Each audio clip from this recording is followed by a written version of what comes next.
First rapid fire question we have. What does Dan John listen to while he is training?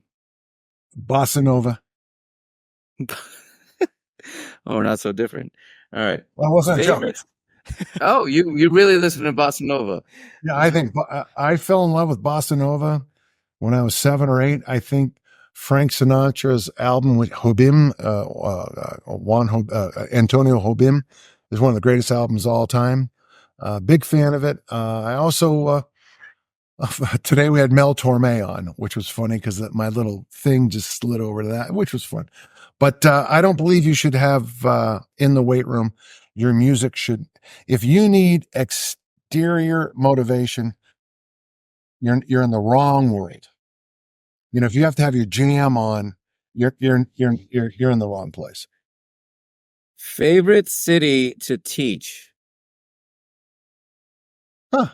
That's not a bad question. That's not bad. Got to make this one count. Odense, Denmark, followed by Essex, England. Essex, England.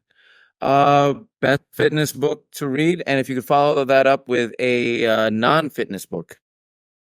Whoa, that's okay. So, gentle listener, are they watching? And none that you wrote. I know you wrote a bunch, and I know that your name's on it. So. This is just, this is just part of my library, okay, man?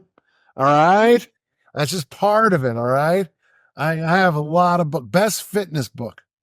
You gotta choose one. Gotta choose one. Okay. I'll cheat on this. Right there over there. It's called Track and Field Omni Book. And it is from 1970, maybe 70.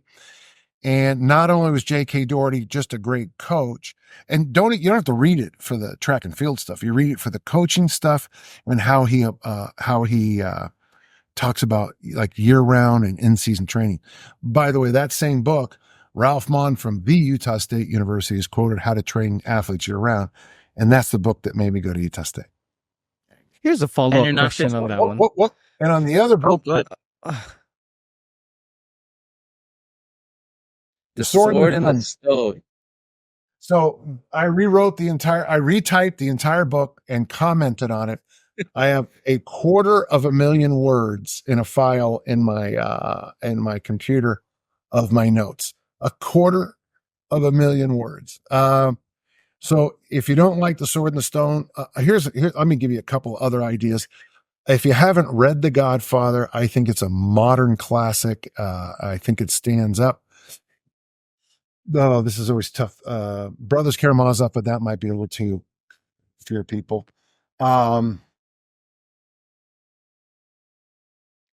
Dune.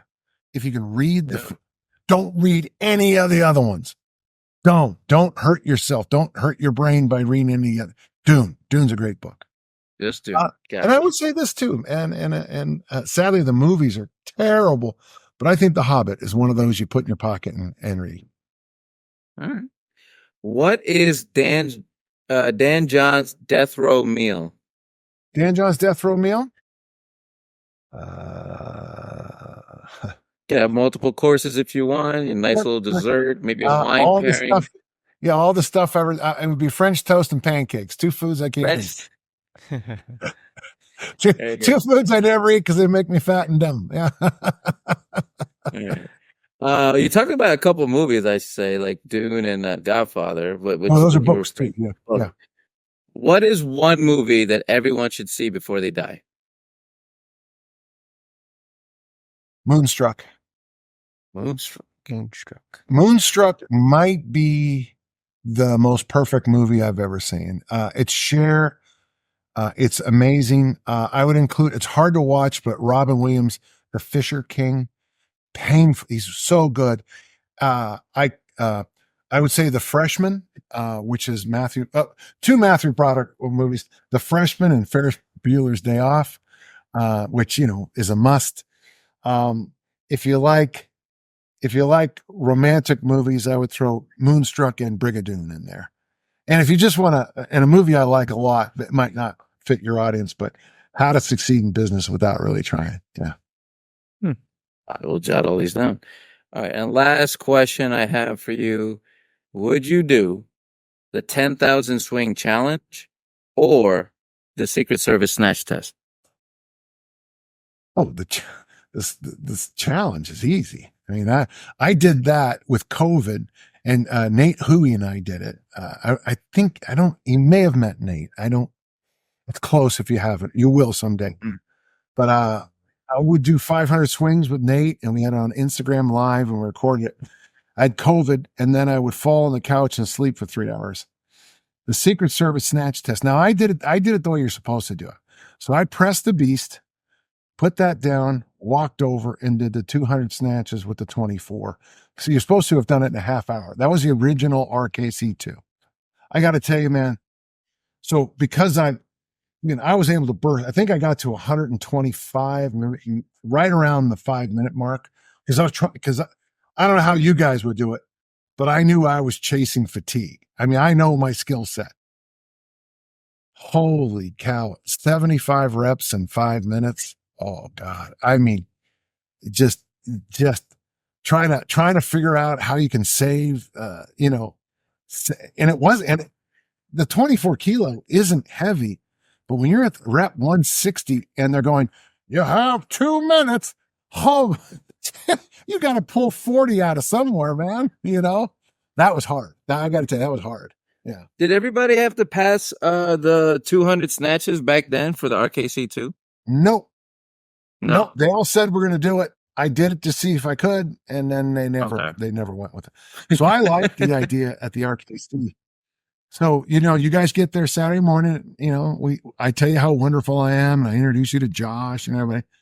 And then I'd love it. Okay, gentlemen, come over here and press the beast. Okay, now, gentlemen, come over here and snatch that 200 times. Oh, good, you passed. We'll move on. Now let me teach you for the rest of the weekend because you're done testing. Now, I like it. Manny, did you have a follow-up question? Did you have a question? Oh, yeah. I just wanted to follow up. I have actually one rapid fire question and a follow-up question. So, as a writer yourself, then, and through all the books that you've mentioned to us, some of them dating back to 1950s, 1960s, and now we're in 2024. What do you think is the biggest difference on writing styles, in particular to fitness books from back in the day, which is in like 50s, 60s, 70s, to like nowadays? What's the big difference in that? That's a shockingly good question, and don't take my rudeness rudely. I try my best. But this is the Harry Pascal books are some of my favorites. With Pascal and these guys, they always had that sarcastic humor, and I tend to follow them more. And here you need to, don't be embarrassed if this is all you can do, kind of things. And this is the thing I miss is the storytelling. If you ever get a chance to read the book Keys to Progress, John McCullum's compilation, you can get it at Milo. I'm sure you can get it anywhere. Keys to Progress by John McCullum. This and the Harry Pascal books, these are, there's stories in them. They're interesting. It's funny. I'll write a story in a book and someone says, why do you tell stories? And it's like, well, okay. Well, okay, what do you want to know? Well, how should I get big and strong? I'll say, well, you should squat 225 for 50 reps, and you should eat so much that it hurts. You should sleep 12 hours every night. You probably should bench press about 4. If you're not deadlifting 5 to 6, let's get there. And all of a sudden you hear all the pushback, like, what? Oh, so you want to hear a story about somebody who did that, right? Because I can write it. I can get this idea that people do programs. Come on. I've met people who criticize me. They criticize me I've met them in real life. One thing you don't ever notice about them, none of them looks like they've ever lifted a weight in their life. I'm 3 times their age. I'm stronger than they are. Probably have better cardio. But boy, I tell you one thing, you get them on a typewriter, Yeah. The good old typewriter. Keyboard warriors out here. But I'm a big fan of telling the story and having a little sarcasm, sense of humor, poke a little fun. Yeah. And I got one rapid fire question for you, and that's if all the kettlebells had to just vanish, they just all went somewhere, they're nowhere to be found, and you're able to keep 2 kettlebells for the rest of your life for yourself and for the people that you train, what 2 kettlebells would that be? Double 20s. Double 20s. I know somebody else who likes a double. Oh wow! I felt like I'd say a very similar answer to that. All Now, right. I mean, obviously, I think you guys were both, I was a huge fan of the original 3 only, the 16, the 24, the 32. I kind of wish, truthfully, that we'd have stuck with that, because I think it really cleaned up a lot of things, standards and all. I mean, you've been there at certs where someone says, I'm supposed to snatch a 22. And I look at the guy like, you're like a full grown ass man.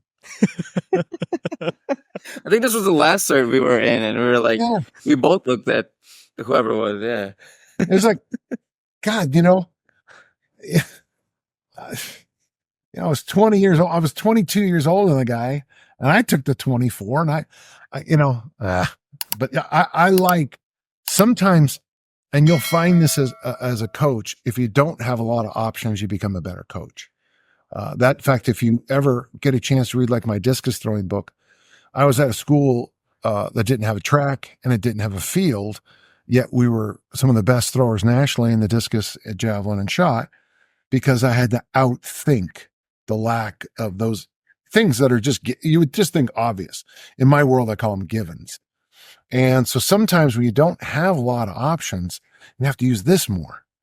So if you're working with the female client who the 16 is the lowest you can go, well, all right, then what can we do? Well, that's when, one of you can elbow me and say, Dan, remember that funny things you say? You always make fun of the kettlebell deadlift. Yeah. Well, here's your example why you can use it with this woman. And, guys, I hope this comes across. I like solving problems. Remember I told you about the Coyote Point Kettlebell Club. The reason I like doing it so much is every week I had a new problem. We had people who'd never come there show up for the first time. So we had to change things. We had people who were there every time. We sometimes didn't have all the equipment we needed. Good. We just keep outthinking. You just keep, outrunning the problem. I like that. Yeah.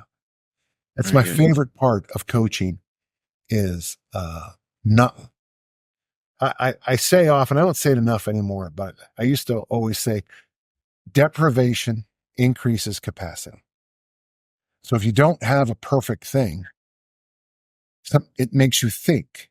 And it's interesting, if you think about any great insights you had as a coach, it's probably because you didn't have a perfect program. You didn't have a perfect facility. You didn't have a perfect, and so you had to kind of go, well, I can't do what these guys online are doing, but I can do this. And then and all of a sudden things happen. Yeah. Yeah. Usually those without resources end up being more resourceful. Exactly.